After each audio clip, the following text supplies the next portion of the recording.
Hey, good morning. My friends, Ada Junior High School. How are you? Ada, Oklahoma. This is your friend Jeff Yalden. I don't know if you remember me. I hope you do. We spent some time together last spring. What a great school, man. Hey, teachers, how are you? Good? Good. I hear things are going real well. I'm so excited to hear that. Hey, I hope you give me a couple minutes to speak to you. I hope I'm not interrupting your day.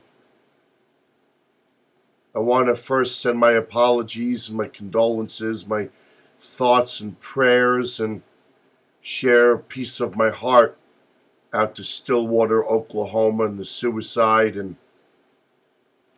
man, I'm saddened.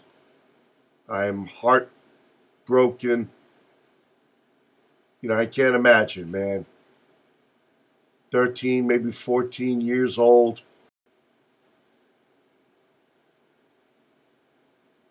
Hey, young people, let me tell you something. I don't know if I used the term when I was down there, but I always say something like, I don't smile because I'm happy. I smile every day because I'm grateful. I'm grateful for the little things that I have in my life. I'm grateful for the things that I have to do every day to live a normal life. I suffer from depression. And I'll tell you, sometimes just waking up in the morning is one of the hardest things that I can do. I've been in counseling and therapy for some 25 years. I'll probably be in counseling and therapy for 25 more years, and I love it. It's taught me so much. It lets me live a fulfilling and rewarding life. I can't tell you how many times I thought, man, is life worth living? Wouldn't it be just so much easier if I didn't have to live with this pain? But you know what? With having the courage to open up and share my thoughts and feelings with a professional has been so awesome to me. And I couldn't imagine if I took the cowardly way out. No way, man. The one thing I've learned is that suicide is a permanent action to a temporary problem. Oh, man. Life is so beautiful. Young people, I just want to encourage you. If you need help, and if you have a trusted adult in your life that you can talk to, someone that you care about, go to them.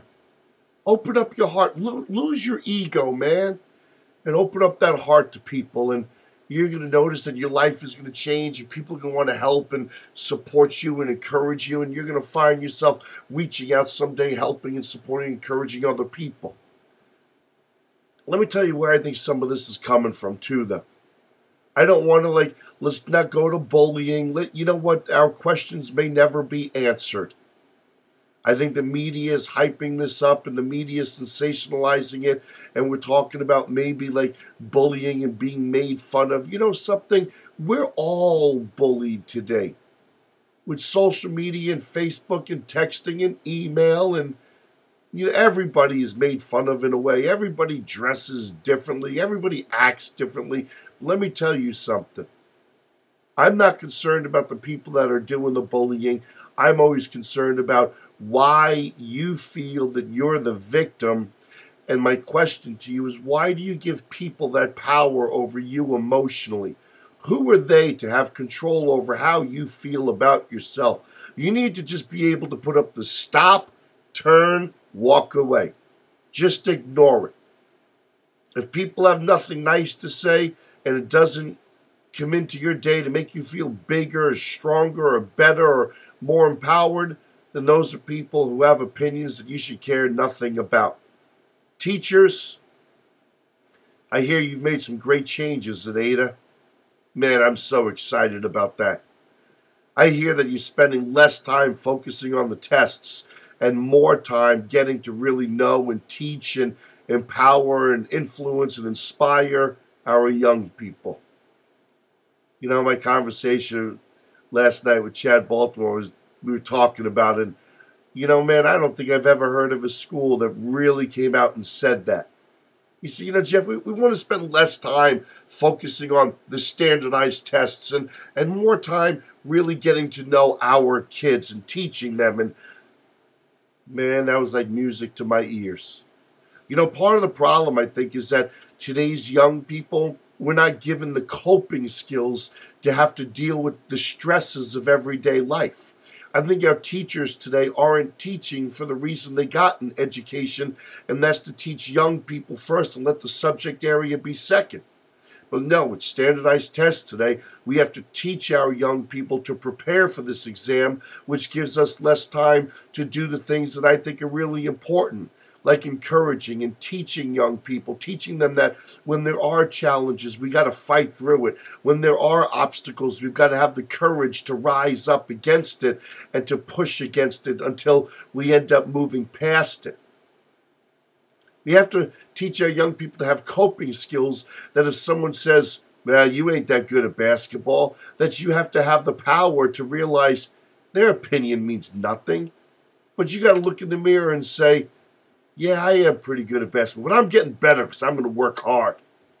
You know, one thing I've been doing this year is I'll ask a couple girls in my audience, I'll say, hey, are you as pretty on the inside as you are on the outside?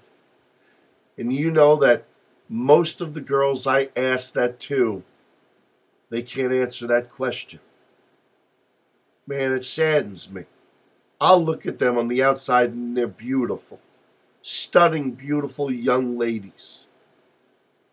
But man, you got to wake up in the morning. You got to be able to look in the mirror and say, I am beautiful. Teachers, I'm so proud of you for changing your focus and really teaching young people and getting back to the reason that we love education so much, because we get to really inspire our young people. And when they come to you and they have a question, when they know that you care about them, they'll fight so hard for you. Thank you for teaching.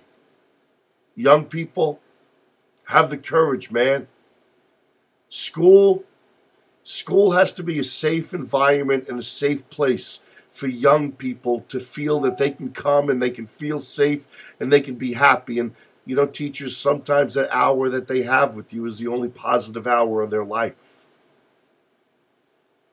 I love education, man. I love working with young people. And I love talking to schools and say, hey, listen, there's two things that we need to really focus on. Every school needs to be built on school spirit and great school morale. And every student in our building needs to feel that they're welcomed and where they have the feeling that they have the power to come or the opportunity to come, learn, and be given a chance. So Ada, Oklahoma, I just wanted to stop in and I want to send my prayers and thoughts out to Stillwater, because sometimes we're like, wow, that's not too far from here. You know, you just never know. But young people, I want you to do me a favor. I want you to make sure that every person in that building, that they can never walk away from you thinking that you didn't care about them. Let's kind of bring it up a notch. When you're sitting in the cafeteria and you got your friends you sit with all the time, if you see one student ever sitting alone, I want you to have the courage to take just maybe one of your friends, or maybe just go by yourself and invite that person to come sit with you guys.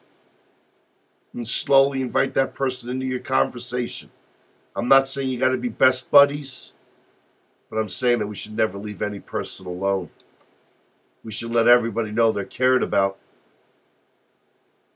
I hope you understand what I mean. Thank you so much for listening. I wish you guys the best. And from what I understand, I might be coming back this spring. That'll be awesome. Look forward to seeing you guys. And I look forward to hearing about your continued success. Y'all take care now. Bye-bye.